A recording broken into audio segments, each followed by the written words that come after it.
On this edition of Veterans Health Watch, we'll learn about the symptoms and treatment for sleep disorders. We'll also talk to a veteran and a neurologist at the sleep lab for the Baltimore VA Medical Center. We'll also learn about the symptoms and treatment of asthma and chronic obstructive pulmonary disease, also known as COPD.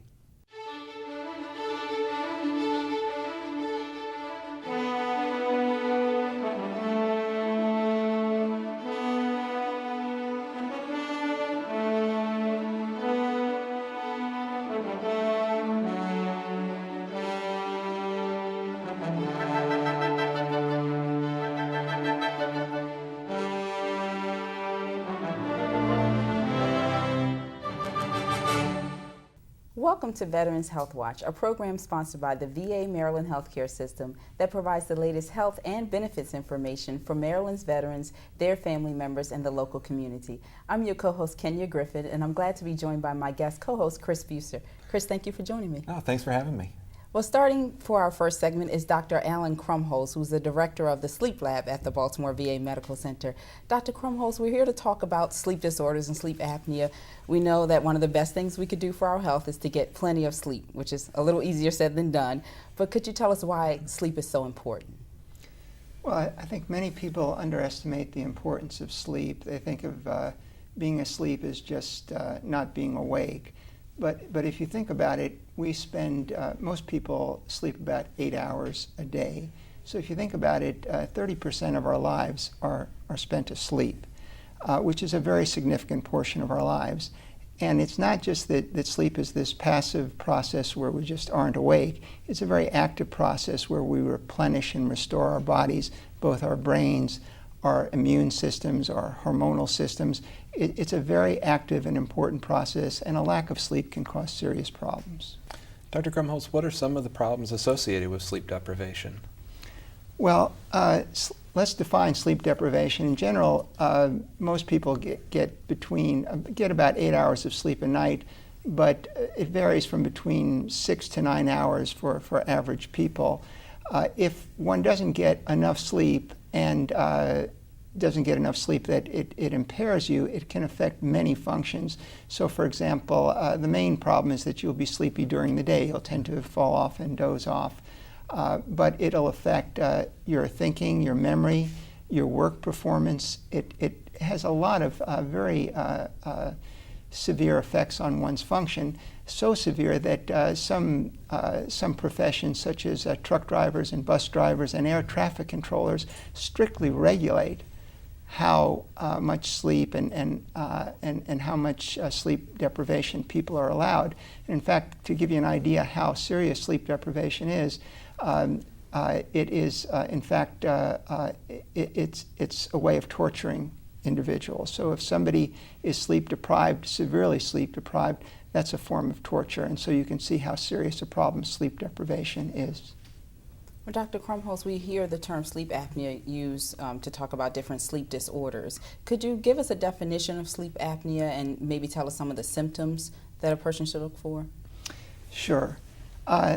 Sleep apnea is one of the main causes of sleep deprivation, one of the most serious causes of sleep deprivation. Sleep apnea occurs in people when they go to sleep and the muscles around their throat and neck and their breathing pathways relax. All your muscles relax in sleep, but the muscles that control your breathing relax more. So in sleep, you have a tendency to stop breathing or to have impairment of your breathing. When those pauses in breathing last more than 10 seconds, that's considered sleep apnea. When you have sleep apnea, it can be mild or severe. For some people, these pauses in breathing can go on or can occur as frequently as 100 times a night or more. And in those situations, they can impair a lot of functions. They interfere with your sleep. It's hard to get a good night's sleep when you're always waking up because you're having trouble breathing and gasping for air. It decreases the amount of oxygen to your brain. It decreases the ability to breathe. It can impair your heart. It can lead to a lot of serious problems, including hypertension and stroke. The symptoms of it are varied, but one of the things one deals with most is that people are just sleepy during the day. They're excessively tired during the day. But the other symptoms that occur are that people will snore at night. So it's usually a bed partner that will describe that the individual is snoring. There may be reports of gasping for breath. Sometimes there are morning headaches, or people will complain of headaches in the morning. And again, there are problems with just concentration and function during the day. So it's a very serious condition and can lead to very serious problems if it's not treated properly. Yeah. Dr. Krumholz, is sleep apnea more prevalent in the veteran population, and if so, why?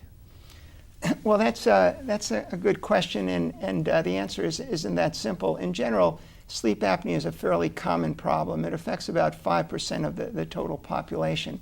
It actually affects more of our veterans, but I think a big reason for that is our veterans are more likely male, and sleep apnea is more of a problem of men than women.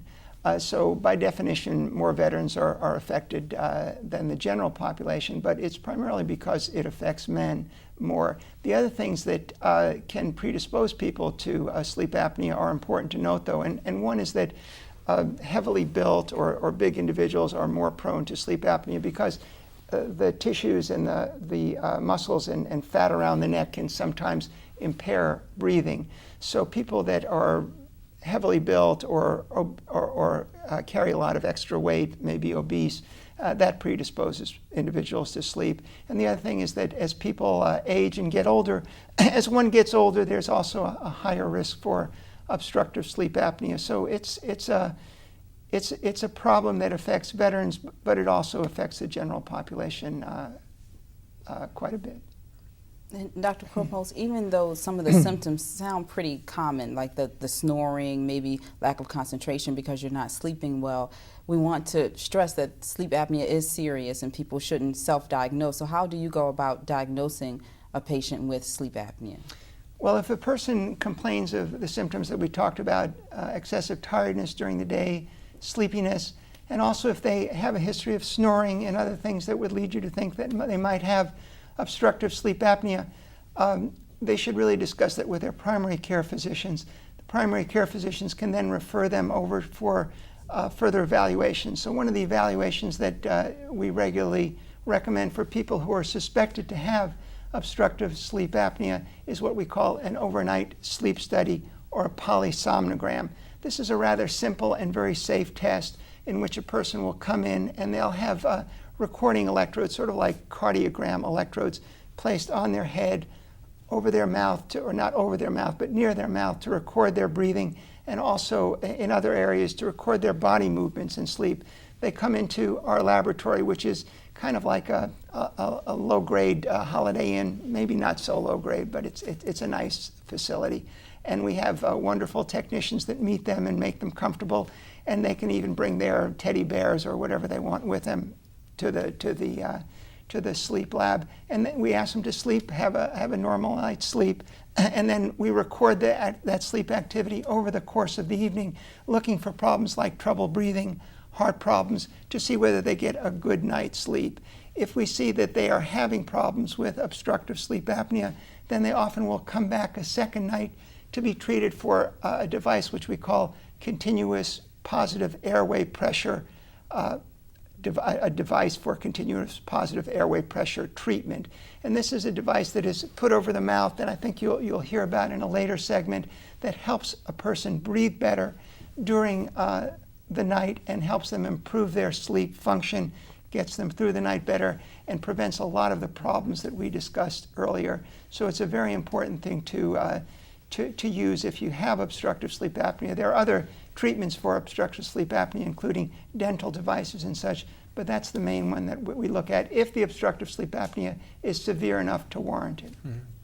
Doctor, we have a little less than a minute left before we go to break, but you mentioned some of the oral devices and the CPAP machine. Are these things that a veteran can get from the VA Maryland healthcare system? Absolutely. The VA is very committed to being sure that veterans who have obstructive sleep apnea get the optimal treatment. So we have a multidisciplinary group with neurologists, pulmonologists, respiratory specialists, all working to be sure that these devices are used properly and that veterans continue to use them, because this may sometimes be a lifelong treatment. Mm-hmm. Well, just quickly before we go to break, are there some lifestyle changes that a person can make to help alleviate some of the issues associated with sleep apnea in addition to the medication and treatment? Absolutely. I think, again, because this sleep apnea affects people who carry a lot of weight, weight loss can be very important.